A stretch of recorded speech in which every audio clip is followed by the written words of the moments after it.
भागीरथी महिला संस्थेच्या संस्थापक अध्यक्षा सौ अरुंधती धनंजय महाडिक यांनी आज गडिंग्लजला भेट दिली आणि त्यांच्या नवीन रेसिपी बुक बद्दल आम्ही जनगर्जना लाईव्हच्या माध्यमातून जाणून घेतले।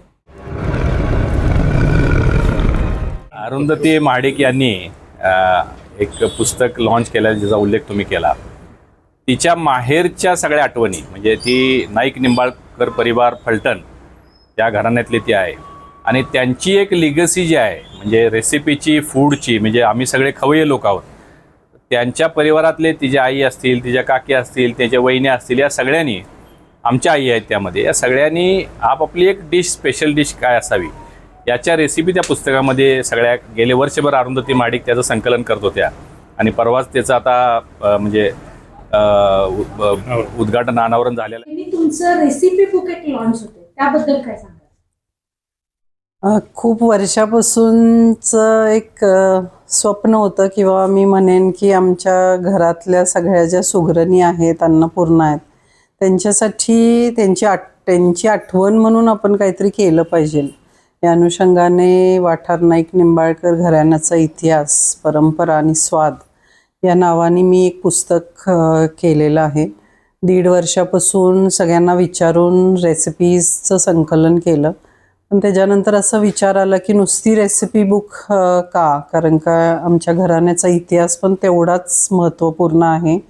माझं माहेर वाठारचे नाईक निंबाळकर हे घराणं, आमची ओळख म्हणजे छत्रपती शिवाजी महाराजांच्या पहिल्या पत्नी सईबाई या नाईक निंबाळकर घराण्यातल्या होत्या। त्याच्यामुळं मी म्हणलं थोडंसं आमचा इतिहास पण, त्यामुळं निम्म पुस्तक हे आमच्या वाठारच्या नाईक निंबाळकर घराण्याबद्दल आहे, आमचे मूळ पुरुष, त्याच्यानंतरची आमची वंशावळी आणि आम्ही त्या 9 वाड्यात कसं राहिलो, वाढलो, मोठं झालो आणि मग त्याच्याबरोबर ही खाद्य संस्कृती। कारण बरेच वेळेला होतं की इतकं छान उत्कृष्ट जेवण प्रत्येक मला वाटतं घराण्याचं एक काहीतरी छान जेवणाची पद्धत असते, पण ते कुठंतरी काळानुसार लुप्त होऊन जातात। पण ती आठवण ठेवण्यासाठी माझी मम्मी आणि माझ्या सगळ्या काकी अशा 13 जणी आहेत, त्यांच्यासाठी मी हे पुस्तक खरं तर केलं। मग हळूहळू आम्ही सगळ्या बहिणी, माझ्या वहिनी आणि मग महाडिक घराणं पण तेवढंच मला मी इथं आल्यानंतर गेले 30-32 वर्षाचं त्यांची पण एक छान परंपरा आहे, ती पण त्यांच्या काही रेसिपीज, माझ्या सासूबाई आहेत, आता माझ्या सुना आहेत, असं सगळ्यांचं मिळून मी हे पुस्तक केलेलं आहे।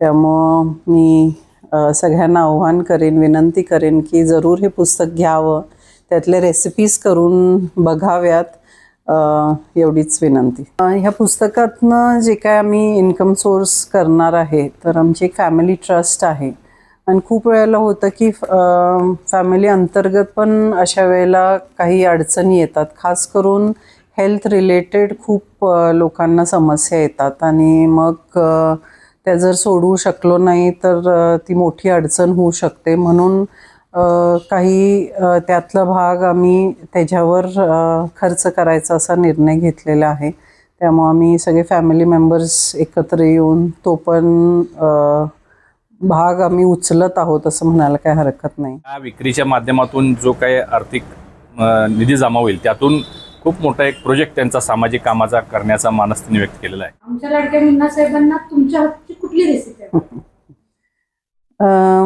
करायचा प्रयत्न असतो, पण आईचंच छान होतं आणि आता थोडंसं असं आहे की हां तुझ्या आईचं हा पदार्थ खूप छान होतो असं म्हणत असतात ते। पण येस, शेवटी प्रत्येक पुरुषाला खुश करायचं असेल तर चांगलं स्वादिष्ट जेवण, आणि त्याच्यामुळं आजसुद्धा सासूबाई ते करून घालतात, त्यामुळे मी थोडंसं त्या ह्याच्यात नसते, कारण का आईच्या हातचं खाणं, आईनी कौतुकांनी करून ते खायला घालणं त्यांना खूप आवडतं। पण मी करते, म्हणजे माझ्या पण एक 2-3 रेसिपीज आहेत त्याच्यात, त्या वर्षावर मी करत असते आणि त्यांना खायला घालत असते। आणि आता सुनांचं पण तेवढंच कौतुक होतं की हां तिने केलं हे, या पद्धतीने घरात अगदी खेळीमेळीच्या वातावरणात आम्ही टेबलवर सगळं जेवण एन्जॉय करतो. पण साहेबांना आवडलेलं एखाद्या रेसिपीचं नाव सांगा की ते पुस्तकात बघून आम्ही सगळे follow. I think mutton chop मी चांगलं करते आणि माझं जास्ती गोड पदार्थांकडं खूप हे आहे. मी शिकते पण तेवढं. मी काही क्लासेस पण केलेत. मी आईस्क्रीम शिकले, मी चाट पदार्थ शिकले, पण आय थिंक माझं वॉलनट केक जो रेसिपी बुकमध्ये आहे आणि मटन चॉप्स या 2 गोष्टी आवडतात त्यांना. परंतु पुस्तक हे सगळ्यांनी वाचण्यासारखं आहे, कारण अशा काही त्यामध्ये रेसिपीज किंवा डिशेस आहेत जे महाराष्ट्रातल्या खवय्ये लोकांसाठी अतिशय युनिक आहेत आणि त्यामुळे सगळ्यांनी हे पुस्तक घेतलं पाहिजे, एवढीच मी आव्हान. जनगर्जना लाईव्हसाठी कॅमेरामन जय्यद सय्यदसह लता पालकर, गडिंग्लज.